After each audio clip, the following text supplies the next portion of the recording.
예순을 간 넘긴 한 어머니가 있습니다. 딸의 간절한 유학 꿈을 이뤄주기 위해 그녀는 자신의 모든 것을 쏟아부었습니다. 평생의 피와 땀이 서린 도시의 유일한 안식처였던 집마저 헐값에 팔아치웠습니다. 오직 딸이 더 넓은 세상에서 공부하고 돌아와 자신보다 더 빛나는 인생을 살기만을 바랐기 때문입니다. 하지만 해외 명문대 학위라는 후광을 얻고 귀국한 딸에게서 돌아온 것은 따뜻한 감사나 포옹이 아니었습니다. 오히려 딸은 늙고 초라해진 어머니를 짐짝 취급했습니다. 가족이라는 이름이 허영심과 체면칠에 짓밟힐 때 피로 맺어진 이 관계는 어디까지 무너져 내릴까요? 한없이 약하기만 했던 이 어머니는 어떻게 각성하고 자신의 진심을 짓밟은 이들에게 감당할 수 없는 대가를 치르게 했을까요? 지금부터 김영자 씨의 이야기를 시작합니다. 제 이름은 김영자. 올해로 61가 되었습니다. 음력 정월이 생일이니 이제 갓 환갑을 넘긴 노인네지요. 충청도 시골 마을에서 태어나 무작정 서울로 올라와 먹고 살기 바빴던 우리 같은 사람들에게 예순이라는 나이는 이제 좀 허리 펴고 자식 덕 좀 보며 쉴 때라고들 합니다. 하지만 저에게 쉼이란 너무 늦게 그리고 너무나 비참한 방식으로 찾아왔습니다. 저는 평생 대단한 성취를 이룬 적이 없는 그저 평범한 가정주부였습니다. 제 남편 박철수 씨는 성실함 하나가 재산인 사람이었습니다. 젊은 시절 남편은 구로공단의 전자공장에서 생산직으로 일했고 우리 부부는 개미처럼 일했습니다.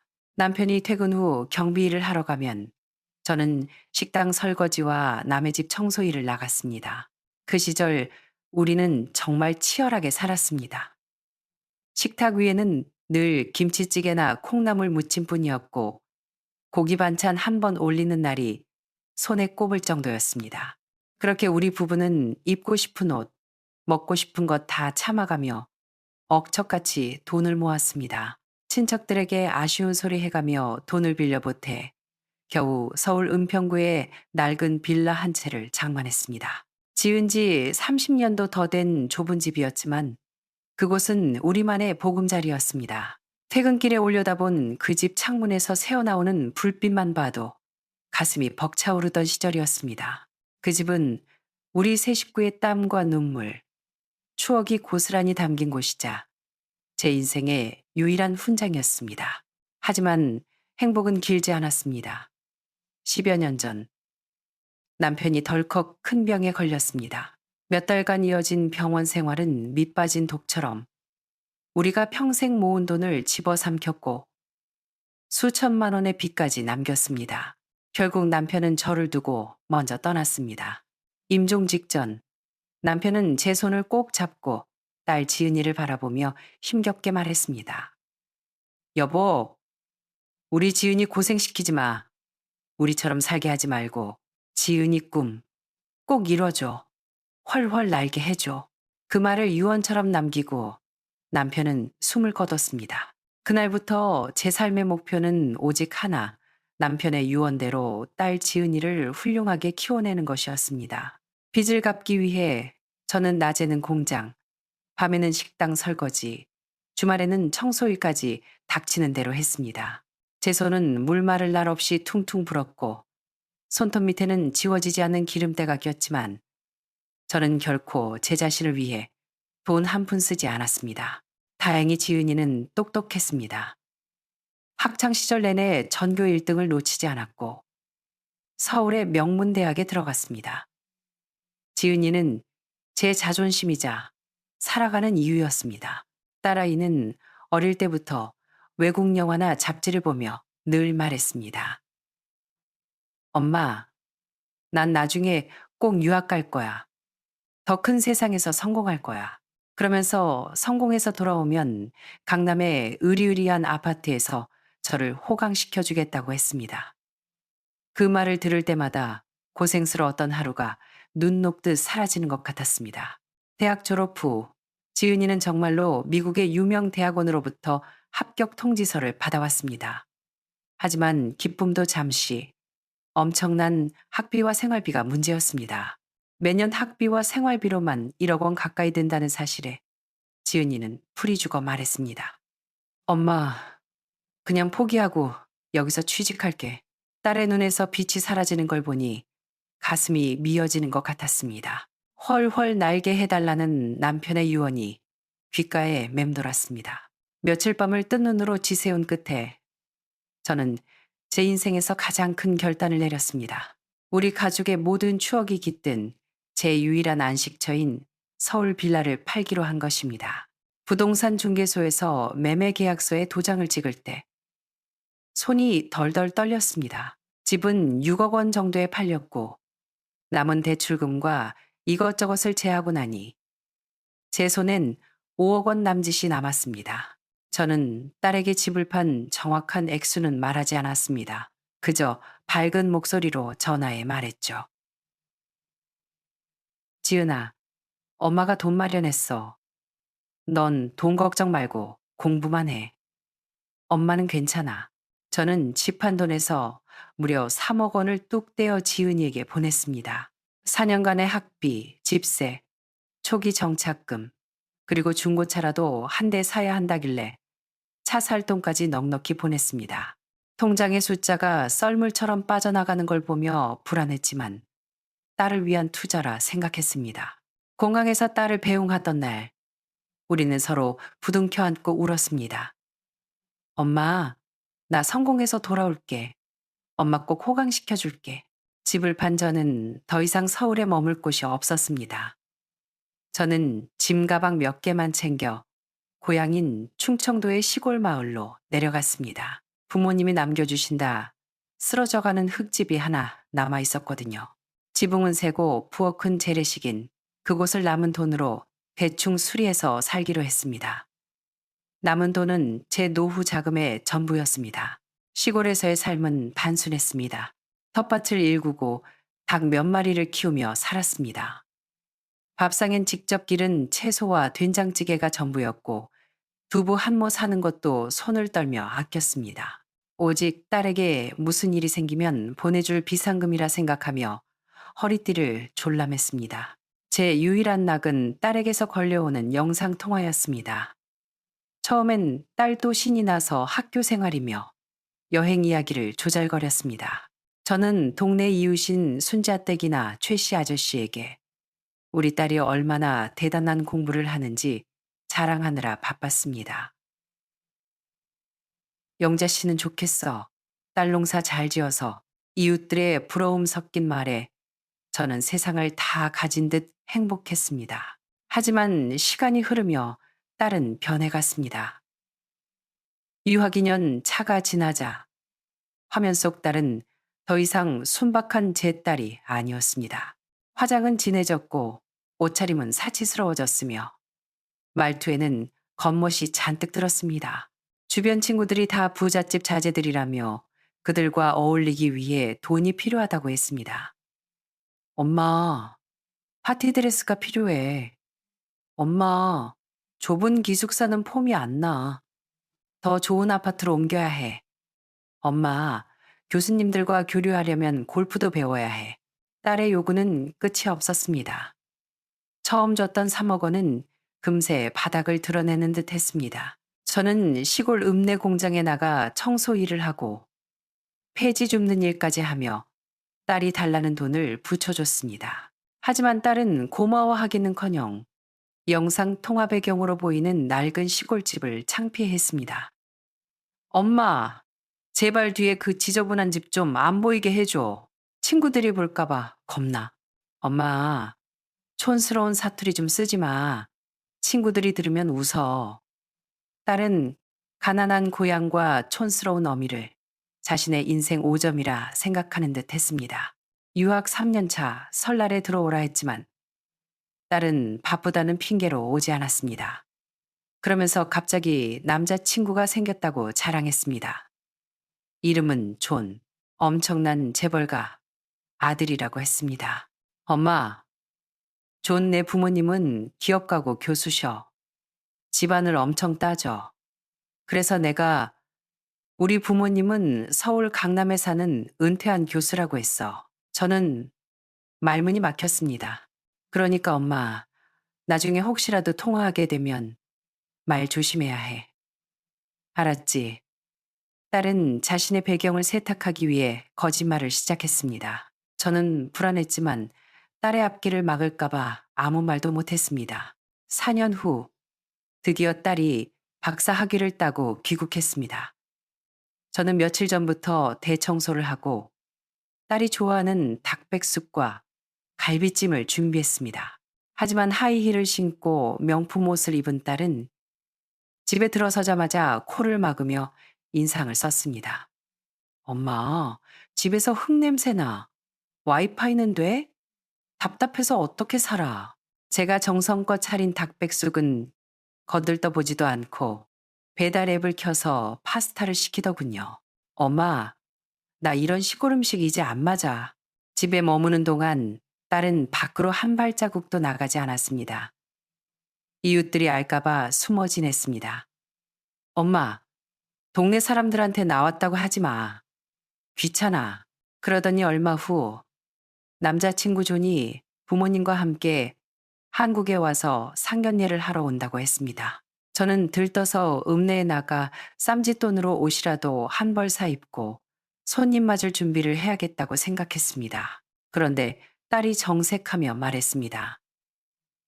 엄마, 엄마는 절대 나오면 안 돼. 내가 말했잖아. 우리 집 강남 교수 집안이라고. 엄마가 나오면 다 들통나. 존이 나를 경멸할 거야. 가슴이 무너져 내리는 것 같았습니다. 지은아, 내가 네 엄만데 널 위해 집까지 팔아 뒷바라지 했는데 어떻게 그럴 수가 있니? 딸은 차갑게 쏘아붙였습니다. 그게 언제 정 얘기야? 지금 중요한 건 내 미래야. 엄마가 내 앞길 망칠 일 있어? 엄마는 그냥 친척 집에 가 있어. 상견례는 내가 알아서 할 거야. 딸은 제게 돈 몇 푼을 던져주고는 서울로 가버렸습니다. 가슴이 칼로 난도질당한 듯 아팠습니다. 하지만 저는 알아야 했습니다. 딸이 도대체 무슨 짓을 꾸미고 있는지 말입니다. 저는 서울에서 택시 운전을 하는 사촌 오빠 상훈에게 부탁했습니다. 딸의 뒤를 좀 봐달라고요. 며칠 뒤 사촌 오빠에게서 전화가 왔습니다. 영자야, 놀라지 말고 들어라. 오늘 지은이가 서울의 한 호텔에서 상견례를 하는데 웬 낯선 중년 부부랑 같이 있더라. 지은이가 그 사람들을 엄마 아빠라고 소개하더구나. 사촌 오빠가 보내준 사진과 영상을 보고 저는 그 자리에 주저앉고 말았습니다. 화면 속에서 제 딸은 우아하게 차려입은 배우들을 부모라 속이며 예비 시부모 앞에서 웃고 있었습니다. 피가 거꾸로 솟고 온몸이 부들부들 떨렸습니다. 내 집을 팔고 내 노후를 갈아 넣어 키운 딸이 가짜 부모를 돈 주고 사서 나를 지워버리다니. 이건 단순한 거짓말이 아니라 제 존재 자체를 부정하는 폐륜이었습니다. 저는 며칠을 식음을 전폐하고 누워 있었습니다. 남편의 영정 사진을 붙들고 하염없이 울었습니다. 여보, 내가 자식을 잘못 키웠어. 죽고 싶은 심정뿐이었습니다. 그때 이웃집 손자댁이 문을 두드리다 못해 창문을 넘어 들어왔습니다. 제 꼴을 보고 기겁한 손자댁에게 저는 모든 사실을 털어놓았습니다. 손자댁은 저를 끌어안고 같이 울어주며 말했습니다. 이년아, 정신 차려. 네가 왜 죽어? 억울해서라도 살아야지. 자식 농사 망쳤으면 갈아엎기라도 해야 할 거 아냐. 네가 떳떳하게 나서서 그 가짜 탈을 벗겨버려. 손자댁의 호통에 정신이 번쩍 들었습니다. 그래, 내가 왜 숨어야 해. 나는 죄인이 아니다.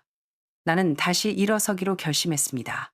저는 고등학교 동창이자 서울에서 꽤 유명한 변호사로 활동 중인 이 변호사에게 연락했습니다.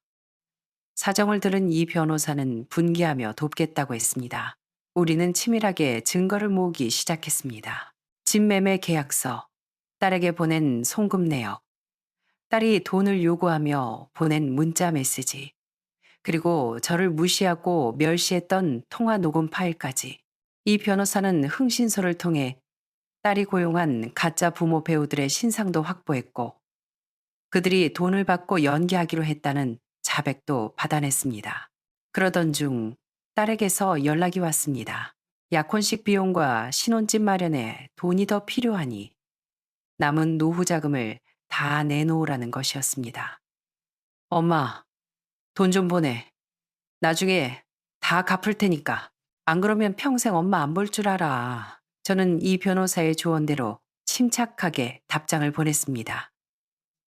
그래, 엄마가 가진 돈 다 줄게. 중요한 날이니까 엄마가 직접 가서 전해주마. 마지막으로 얼굴 한 번만 보자. 딸은 돈 욕심에 덜컥 미끼를 물었습니다. 약혼식 전 가족 식사 자리에 저를 먼 친척 아주머니 자격으로 초대했습니다. 장소는 서울의 최고급 호텔이었습니다. 결전의 날, 저는 장롱 깊숙한 곳에서 남편이 생전에 사주었던 단정한 정장을 꺼내 입었습니다. 비록 유행은 지났지만 저에게는 가장 귀한 옷이었습니다. 가슴에는 남편이 선물했던 브로치를 달았습니다. 이 변호사와 함께 호텔 연회장에 들어서자 화려한 샹들리에 아래 딸과 존, 그리고 가짜 부모와 존의 부모님이 화기애애하게 웃고 있었습니다. 저를 본 딸의 얼굴이 굳어졌지만 이내 가소롭다는 듯 코웃음을 쳤습니다. 아, 여기는 제 시골 친척 아주머니세요. 인사하세요. 저는 존과 그의 부모님께 정중히 인사하고 자리에 앉았습니다. 딸과 가짜 부모는 능청스럽게 주식이나 골프 이야기를 하며 상류층 행세를 했습니다. 참으로 역겨운 연극이었습니다. 식사가 무르익을 무렵 제가 찻잔을 탁 내려놓으며 일어났습니다. 지은아, 오늘 같은 좋은 날 엄마로서 한마디 해야겠구나. 좌중이 얼어붙었습니다. 딸이 사색이 되어 소리쳤습니다. 아줌마, 무슨 소리 하시는 거예요? 저는 아랑곳하지 않고 가져온 서류 봉투를 테이블 위에 쏟아부었습니다. 존, 그리고 사돈 어른 되실 분들, 여기를 봐주십시오. 저는 집 매매 계약서와 송금 내역서를 펼쳐 보였습니다. 이 아이가 유학 갈 수 있었던 건 강남의 교수 부모 덕이 아닙니다. 바로 이 아이의 친어머니인 김영자가 집을 팔아 마련한 6억 원 덕분입니다. 저는 떨리는 손으로 가짜 부모를 가리켰습니다. 그리고 저분들은 제 딸이 돈을 주고 고용한 배우들입니다. 진짜 부모는 지금 시골집 흙바닥에 앉아 딸의 연락만 기다리던 접니다. 이어서 이 변호사가 준비한 영상을 대형 스크린에 띄웠습니다. 딸이 저에게 엄마는 창피하니까 오지 마. 가짜 부모 세웠어. 라고 말하는 통화 내용과 배우들이 대본 연습을 하는 장면이 적나라하게 재생되었습니다. 존의 부모님은 경악하며 입을 다물지 못했고 존의 얼굴은 배신감으로 붉게 달아올랐습니다. 가짜 부모들은 고개를 숙인 채 어쩔 줄 몰라 했습니다. 아니야. 저 여자가 미쳤어. 거짓말이야. 딸은 발악하며 스크린을 가리려 했지만 이미 모든 것이 드러난 뒤였습니다. 저는 딸을 똑바로 쳐다보며 말했습니다. 지은아, 내 피와 살을 깎아 널 키웠지만 너는 껍데기만 화려한 괴물이 되었구나. 오늘 이 자리는 복수가 아니다. 네가 잊고 있던 염치라는 걸 가르쳐 주러 온 것이다. 이 변호사가 덧붙였습니다. 이 모든 증거는 법적으로 효력이 있으며 박지은 씨의 사기 행각에 대해 손해배상 청구도 진행될 예정입니다. 존의 아버지는 차갑게 말했습니다. 부모를 속이고 버리는 사람을 우리 집안 며느리로 들일 수는 없습니다. 존과 그의 부모님은 뒤도 돌아보지 않고 나가버렸습니다. 딸은 바닥에 주저앉아 통곡했지만 그 누구도 동정하지 않았습니다. 이 사건은 삽시간에 소문이 퍼졌습니다. 가짜 부모 고용에 재벌가와 결혼하려던 폐륜 유학생의 이야기는 사람들의 공분을 샀습니다. 딸은 파혼당한 것은 물론이고 업계에서 매장당해 취업도 할 수 없게 되었습니다. 화려한 강남 아파트에서도 쫓겨나고 명품 가방을 팔아 빚을 갚는 처지가 되었습니다. 뒤늦게 저에게 전화를 걸어 엄마 잘못했어. 라며 울며 불며 매달렸지만 저는 더 이상 대답하지 않았습니다. 부모 자식 간의 연은 그녀가 먼저 돈으로 끊어버렸으니까요. 저는 다시 고향으로 돌아왔습니다. 하지만 예전의 초라한 노인은 아닙니다. 남은 돈을 잘 관리해 노후를 대비했고 텃밭을 가꾸며 이웃들과 어울려 삽니다. 스마트폰도 배워 세상 돌아가는 소식도 듣고 제 인생을 즐기고 있습니다. 딸은 잃었지만 저는 제 잃어버린 존엄을 되찾았습니다. 여러분, 부모의 사랑은 위대하지만 맹목적인 희생의 능사는 아닙니다. 존엄이 짓밟힐 때는 부모라도 자식에게 아니오라고 말할 수 있어야 합니다. 오늘 제 이야기가 여러분께 작은 울림이 되었기를 바랍니다. 시청해 주셔서 감사합니다.